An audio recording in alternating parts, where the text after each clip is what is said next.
I want to get to work by starting to share this story that I read from an article back when I was in college pursuing my degree in psychology.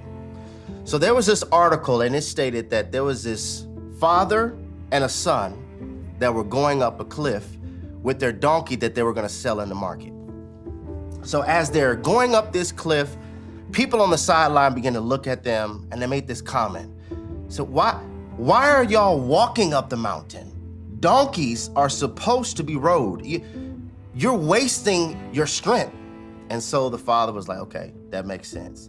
He put the boy on the donkey and they continued to go up the mountain.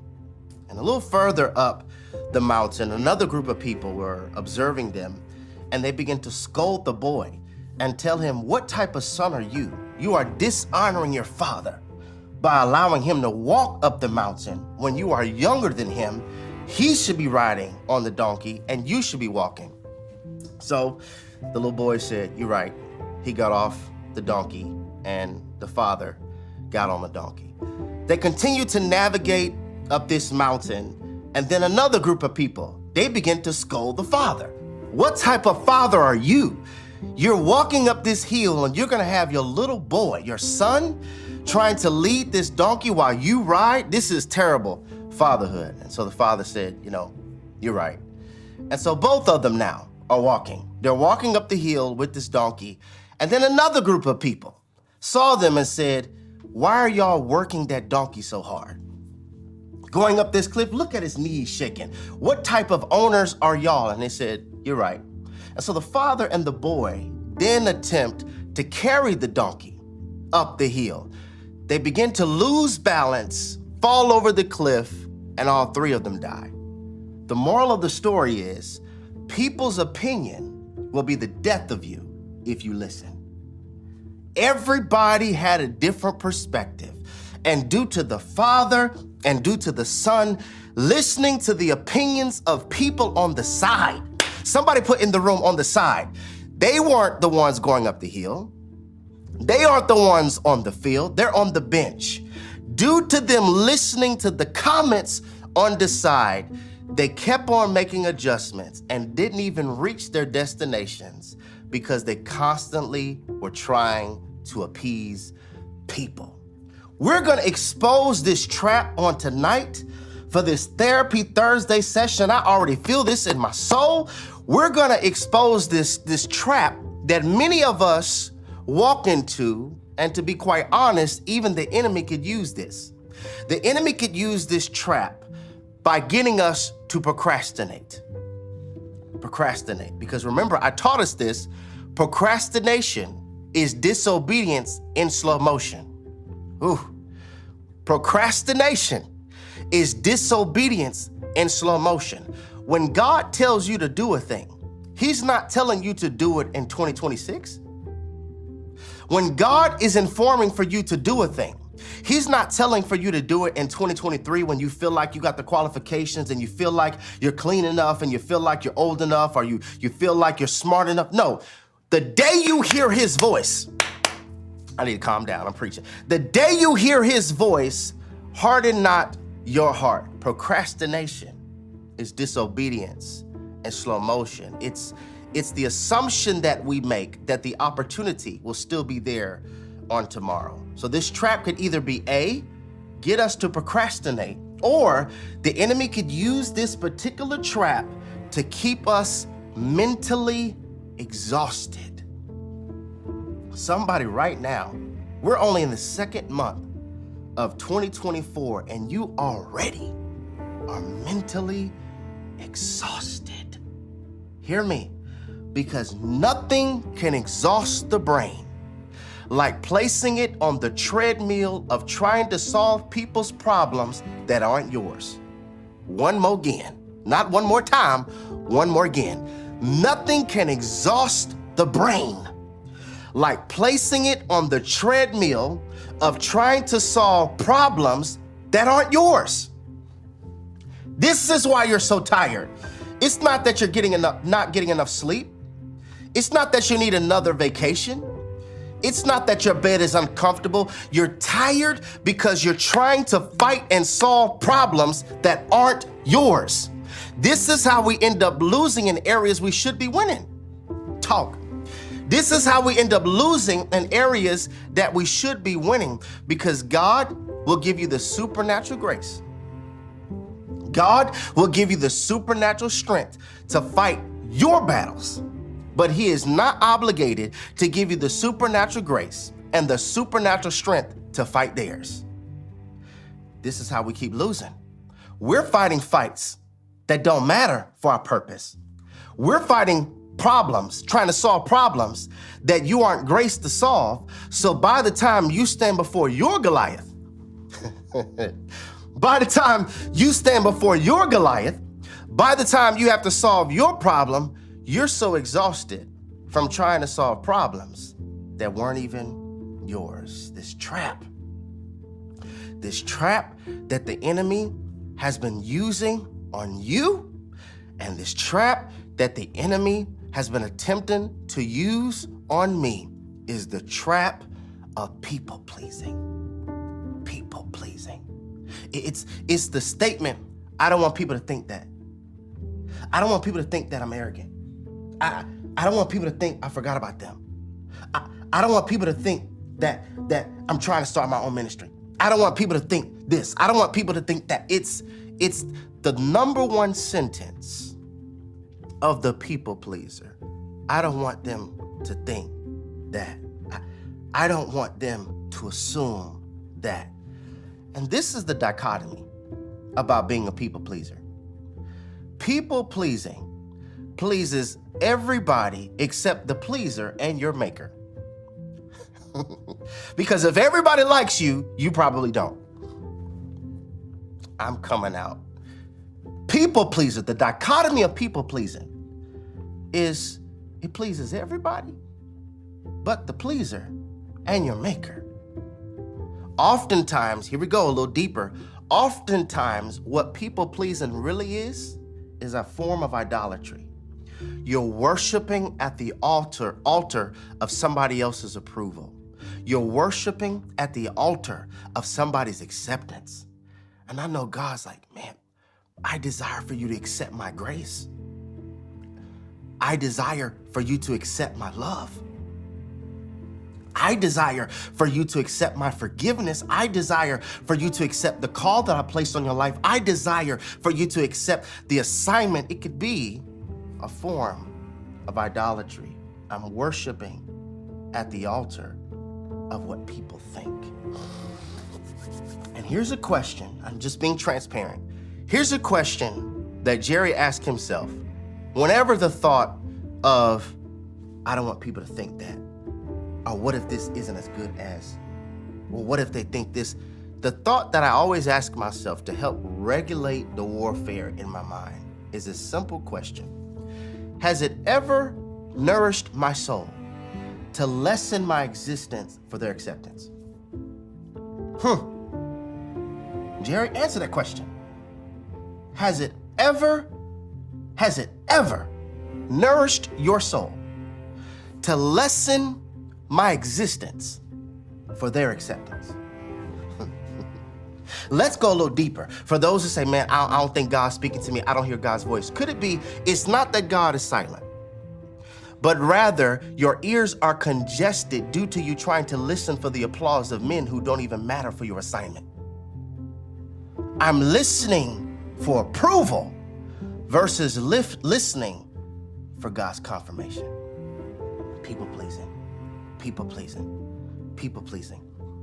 In my findings, from getting certified as a counselor, ordained as a pastor, counseling sessions, and even with myself, from my findings, I've discovered that the soil of a people pleaser usually begins as a parent pleaser. Remember, I told us Sunday, we're gonna talk about this on tonight. I've discovered in my findings, in my research, in my experience, in my own life, I've discovered that the soil of a people pleaser usually starts as a parent pleaser. See, this is how we learn what I call lethal loyalty. It's when you are loyal to things that are lethal to your peace. You are loyal to things that are lethal to your obedience, lethal to your faith, lethal to your sleep. I'm so loyal to them that it's lethal to my spiritual growth. It's lethal to my healing. And so what has happened and what was supposed to happen is our parents and our caregivers were supposed to be the ones to protect us. But what do you do when your parents or caregivers were the ones that you needed protection from? See, our parents and our caregivers were supposed to be the ones that gave us affirmations. But due to them not knowing how critical this was for your esteem, due to them not knowing how critical this was for the way that you see yourself, or due to them having low self-esteem themselves, they were verbally abusive, which caused by default for us to audition for acceptance. I want mama to think I'm a good son. I want daddy to think I'm a good daughter. I want my caregiver, my foster parent to see that I am listening. I want coach to see that I am a good athlete. I want my granddad to see that I am a good grandson. And so we end up auditioning, and that never has stopped. And still on today, we are still thirsting for people's approval. So watch this. We are either drunk for likes, or we are dehydrated for validation. We are drunk trying to get as many likes as we can get, or we're dehydrated for validation. So somebody watching this, 3 parts of you. The inner child needs love. The teenage version of you is still looking to find himself, and the adult version of you just wants explanations and affirmations. Explain why. Why didn't they parent me? Why did they leave us? The inner child needs love. The teenage version of you still searching. And the adult version of you, I just want explanations and affirmations. That's what I'm still desiring today. And we got to get this, because oftentimes we seek to please the wrong one, which is how we have dudes who are willing to do 15 to 25 in jail for a gang, but won't do a 10-hour shift for their family. Make it make sense. Make it make sense. So you're willing for a Fruit of the Loom red shirt, for a Fruit of the Loom blue shirt. I am willing to do 15 to 25 years in jail or be in a box in a cemetery for my clique's approval, than working an honest 10-hour shift for your family. What is that? I'm seeking to please the wrong one. I rather forfeit the grace, the anointing, and the favor of God for people to like and follow me on social media than I am to obey and follow out whatever it is that God is telling me to obey. I don't want people to think that. And that really only you can feel that in. I don't want people to think that. I want to show us this text. And I saw this from a total different light. And it really confirmed in my heart how good our Heavenly Father really is. I want us to see this in Matthew chapter 3, verse 13. It's when Jesus is about to get baptized, but there's something I never saw before, and I want to share it with you, okay? Verse 13, it says, "Then Jesus came from Galilee to John at the Jordan to be baptized by him. And John tried to prevent him, saying, 'I need to be baptized by you, and you're coming to me?' But Jesus answered and said to him, 'Permit it to be so now, for thus it is fitting for us to fulfill all righteousness.' Then he allowed him. When he had been baptized, Jesus came up immediately from the water, and behold, the heavens were opened to him, and he saw the Spirit of God descending like a dove and alighting upon him. And suddenly a voice came from heaven saying, 'This is my beloved Son, in whom I am well pleased.'" You know what that was? Godformation. I'm merging affirmation with God's thoughts and promises about us. Godformation. Before Jesus ever started, please don't miss this. Before he ever started his earthly ministry, he was affirmed first by his heavenly Father. Every son needs to be affirmed by their father.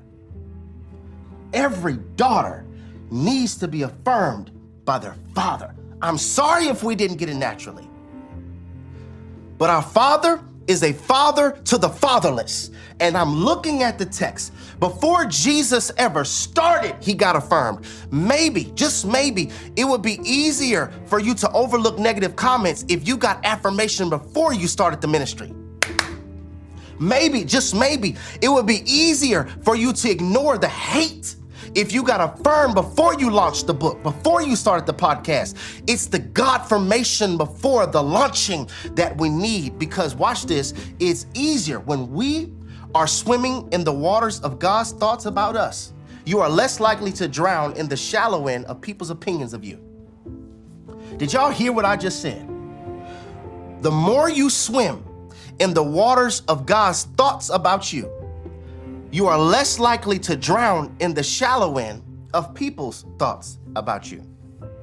Because before the following, before being on the Bible app, before people knowing about the ministry, before Therapy Thursday, before any lights, before any cameras, I was affirmed in the dark. That's why your pasture season matters. That's why your wilderness season matters. That's why your faithfulness behind the stage matters, because that's where you get confirmed. That's where you get solid. That's where you get strong. That's where your spirit gets tough. You didn't get this as a child, but oh, you need it now. You didn't get this as a child, but guess what? You're getting it as God's heavenly child. Godformations is to believe God's thoughts about me. But yeah, I want y'all to kind of see this example, because when you get Godformations, or when you allow God's thoughts about you to be your most dominant thoughts, God's thoughts about you become a lid that can hinder the mind from being polluted by other people's opinions. So right now, this is wide open. This jar is wide open. When I believe God's thoughts about me, that puts a lid, so when people try to put their opinion on me, that's not going in my heart. When people try to put their comments about me, that's not getting my soul. I can shake that off. But when you don't believe what God said about you, every thought, every comment, every negative talk, every time somebody says something to you, it constantly gets in your mind. And so now, when it's time to obey God, you're rattled. See, that's how a lot of our mind sounds in the spirit. This is so distracting, isn't it? You can't even really hear what I'm saying, because there's so much going on in your mind. There's so many thoughts going on in your soul, and you can't hear when God is trying to speak clearly to you due to the bell sound of somebody's comment, due to the bell sound of what mama said or what they didn't say. And I'm trying to get us to understand, once we believe God's thoughts, let them talk. It's not getting in. I'm shaking it off. It is the power. Hear me. It is the power of believing whatever God said about me, he was telling the truth.